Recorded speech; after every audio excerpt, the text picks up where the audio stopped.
Queen's Wish. A long time ago, there lived a king and queen who said every day, "If only we had a child." But for a long time, they had none. It fell out once, as the queen was bathing, that a frog crept out of the water onto the land and said to her, "Your wish shall be fulfilled. Before a year has passed, you shall bring a daughter into the world." The frog's words came true. The queen had a little girl who was so beautiful that the king could not contain himself for joy and prepared a great feast. He invited not only his relations, friends, and acquaintances, but the fairies, in order that they might be favorably and kindly disposed towards the child.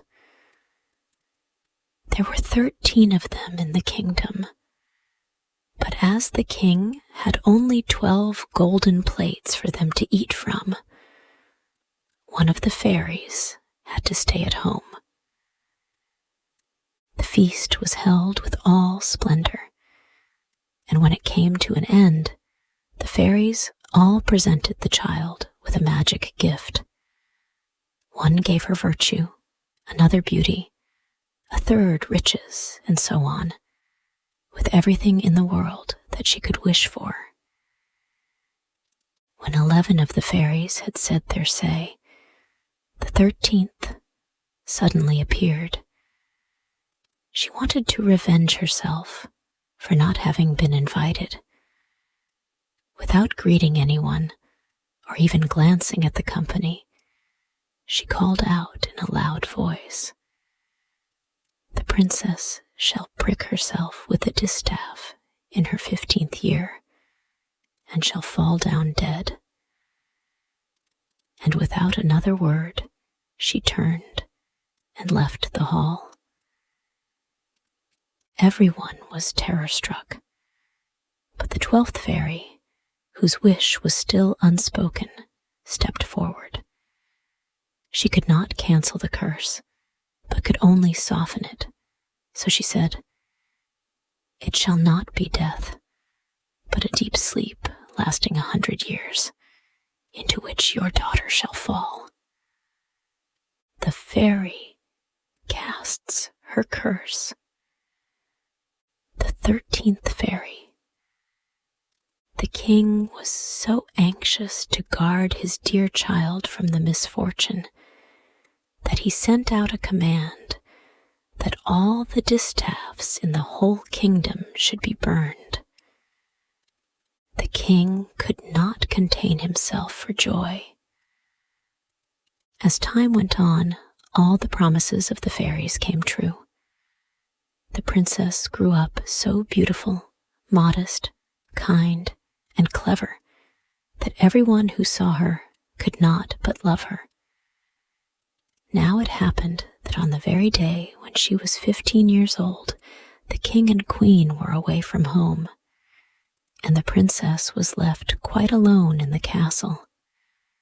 She wandered about over the whole place, looking at rooms and halls as she pleased, and at last she came to an old tower. She ascended a narrow, winding staircase and reached a little door. A rusty key was sticking in the lock, and when she turned it, the door flew open. In a little room sat an old woman with a spindle, spinning her flax busily. "Good day, Granny," said the princess. "What are you doing?" "I am spinning," said the old woman, and nodded her head. "What is the thing that whirls round so merrily?" asked the princess. And she took the spindle and tried to spin too. But she had scarcely touched it before the curse was fulfilled, and she pricked her finger with the spindle. The instant she felt the prick, she fell upon the bed, which was standing near, and lay still in a deep sleep which spread over the whole castle. The king and queen, who had just come home and had stepped into the hall, went to sleep, and all their courtiers with them. The horses went to sleep in the stable, the dogs in the yard, the doves on the roof, the flies on the wall. Yes, even the fire flickering on the hearth grew still and went to sleep, and the roast meat stopped crackling. The cook, who was pulling the scullion's hair because he had made some mistake, let him go and went to sleep. The wind dropped, and on the trees in front of the castle not a leaf stirred. But round the castle a hedge of briar roses began to grow up. Every year it grew higher, till at last it surrounded the whole castle, so that nothing could be seen of it, not even the flags on the roof. But there was a legend in the land about the lovely sleeping briar rose, as the king's daughter was called. And from time to time, princes came and tried to force a way through the hedge into the castle. They found it impossible, for the thorns, as though they had hands, held them fast, and the princes remained caught in them without being able to free themselves, and so died a miserable death. The castle surrounded by briars. But round the castle, a hedge of briar roses began to grow up. After many, many years, a prince came again to the country and heard an old man tell of the castle which stood behind the briar hedge, in which a most beautiful maiden called Briar Rose had been asleep for the last 100 years, and with her slept the king, queen, and all her courtiers. He knew also from his grandfather that many princes had already come and sought to pierce through the briar hedge, and had remained caught in it, and died a sad death. Then the young prince said, "I am not afraid. I am determined to go and look upon the lovely briar rose." The young prince said, "I am not afraid. I am determined to go and look upon the lovely briar rose." The good old man did all in his power to dissuade him, but the prince would not listen to his words. Now, however, the 100 years were just ended, and the day had come when Briar Rose was to wake up again. When the prince approached the briar hedge, it was in blossom and was covered with beautiful large flowers, which made way for him of their own accord and let him pass unharmed, and then closed up again into a hedge behind him. In the courtyard, he saw the horses and brindled hounds lying asleep.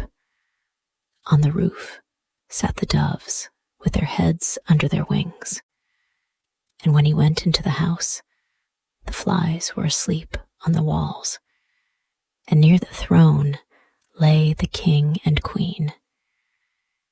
In the kitchen was the cook, with his hand raised as though about to strike the scullion, and the maid sat with the black fowl in her lap, which she was about to pluck. He went on further, and all was so still that he could hear his own breathing. At last he reached the tower and opened the door into the little room where Briar Rose was asleep.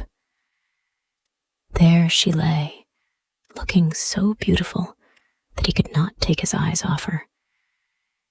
He bent down and gave her a kiss. As he touched her, Briar Rose opened her eyes and looked lovingly at him. Then they went down together, and the king woke up, and the queen, and all the courtiers, and looked at each other with astonished eyes. The horses in the stable stood up and shook themselves. The hounds leaped about and wagged their tails. The doves on the roof lifted their heads from under their wings, looked round, and flew into the fields. The flies on the walls began to crawl again. The fire in the kitchen roused itself and blazed up and cooked the food. The meat began to crackle, and the cook boxed the scullion's ears so soundly that he screamed aloud, while the maid finished plucking the fowl. Then the wedding of the prince and Briar Rose was celebrated with all splendor, and they lived happily till they died. And now this story ends. Hey, thank you so much for listening to the whole story. If you liked this story and want to thank me for creating this story, then you can buy me a cup of tasty coffee. Just join our YouTube channel and be an official member of our family to support us for making even more interesting story videos for you every day. You know, it takes a lot of effort, research, and money to find and buy premium contents, and to writing, creating, editing, organizing, and publishing every single video, which could melt your hearts or could be one of the most interesting stories of all time. So, hit the like button to save this video. And most importantly, subscribe to our YouTube channel to learn English by watching super interesting English stories every day. Thank you.